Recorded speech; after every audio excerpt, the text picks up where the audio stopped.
Bonjour à tous, bienvenue dans votre émission Une histoire des leçons. Aujourd'hui, nous sommes encore avec Ousmane Akpi.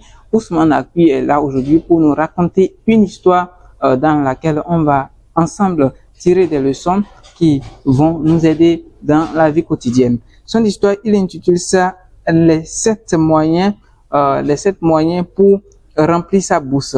Bonjour Ousmane. Oui, bonjour Monsieur Ismaëlo. Comment vous allez? Je vais très bien chez vous. Ça va également. Merci de nous faire plaisir de cette éducative histoire. Bon, super.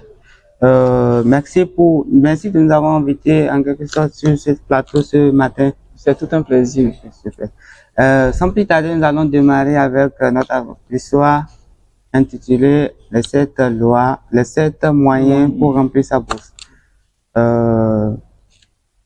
L'histoire de ce jour, en réalité, nous ramène dans le royaume de Babylone.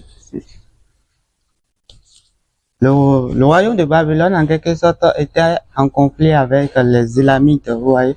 Donc, le roi a décidé, avec sa troupe, d'aller en guerre. Cette guerre a duré pendant 6 ans, avant que le roi et sa troupe puissent remporter la victoire. Après avoir remporté la victoire, ils ont décidé de rentrer dans leur ville. Une fois rentrés dans la ville de Babylone, ils ont constaté quelque chose d'étrange. C'est-à-dire, le peuple en quelque sorte traversait une situation véritablement très grave. Parce que la majorité du peuple était pendant que la minorité détenait toute la fortune du royaume. Le roi a pris la responsabilité de résoudre ce problème. En essayant d'apprendre au peuple comment pouvoir sortir de cette pénurie. Ils ont donc invité l'homme le plus riche de Babylone à venir enseigner sa sagesse au peuple. Et c'est là donc qu'ils ont invité Akkad, l'homme le plus riche de Babylone. Il a donc acquiescé cette tâche.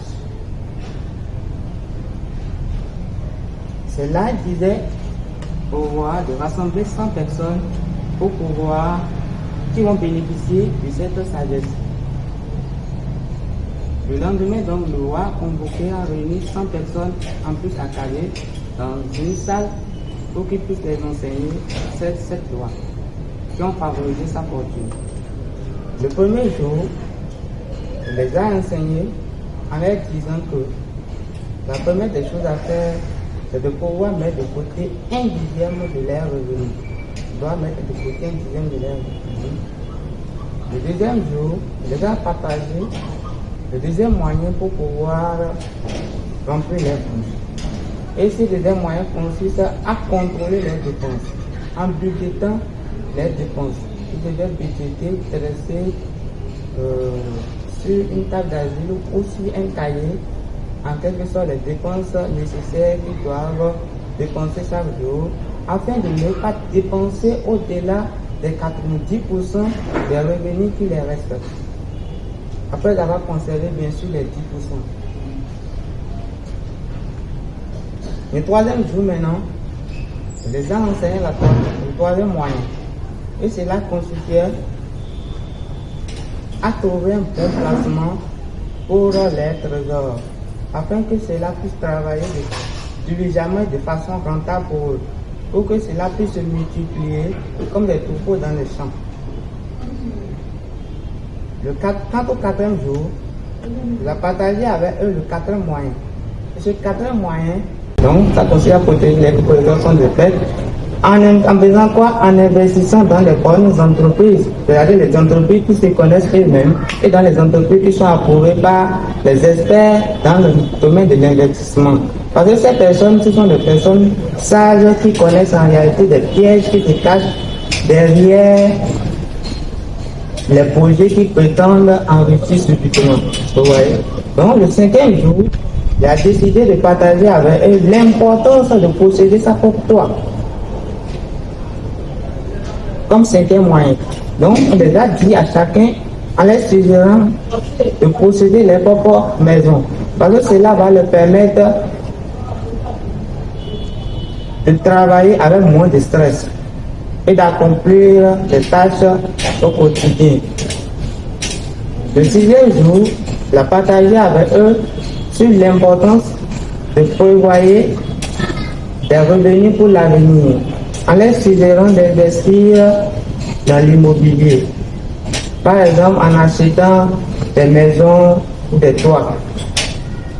Le 7e jour, maintenant, le dernier jour, il a partagé avec eux le dernier moyen. Et ce moyen consistait à augmenter les habilités à acquérir des biens. En faisant quoi? En développant davantage les facultés intellectuelles. En apprenant pour augmenter les sagesse et les intelligences afin de pouvoir prendre de bonnes décisions et d'agir en se respectant eux-mêmes. Au bout de 10 ans, après avoir appris ces leçons, 700 hommes ont pratiqué ces 7 lois. Ils ont obtenu des résultats, ils sont devenus des personnes riches et ils ont donc enseigné ces richesses, cette sagesse au peuple, c'est-à-dire à les entourages. Et l'entourage également en a pratiqué. C'est comme ça que le Babylone est devenu le pays le plus riche du monde. Merci et on passe à la fin de cette histoire. Très bien, merci beaucoup pour cette histoire très instructive. Disons merci. C'est cool et je pense que les internautes aussi ont pris une bonne note de tout ce que vous venez de dire. Mais on vous demande quelles sont les leçons qu'on peut déjà tirer à travers cette histoire. Bon, à travers cette histoire, comme leçon, je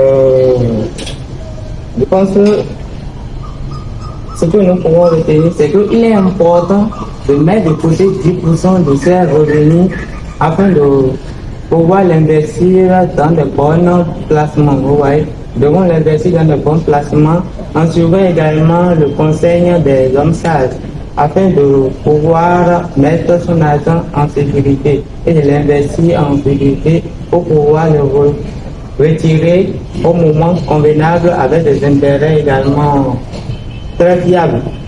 Je peux y ajouter également que nous devons avoir notre propre toit qui va nous permettre en réalité de travailler avec beaucoup moins de stress et d'assurer le bien-être de notre famille. Merci. Avoir notre propre toit, investir et aussi épargner, c'est l'une, ça fait partie des règles, des leçons qu'on peut déjà tirer à travers votre histoire d'aujourd'hui. Merci beaucoup Ousmane. Rendez-vous pour ce vendredi, une histoire.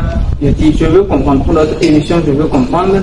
Suivez-nous, car désormais sur CTV, c'est vraiment du sérieux. À la prochaine.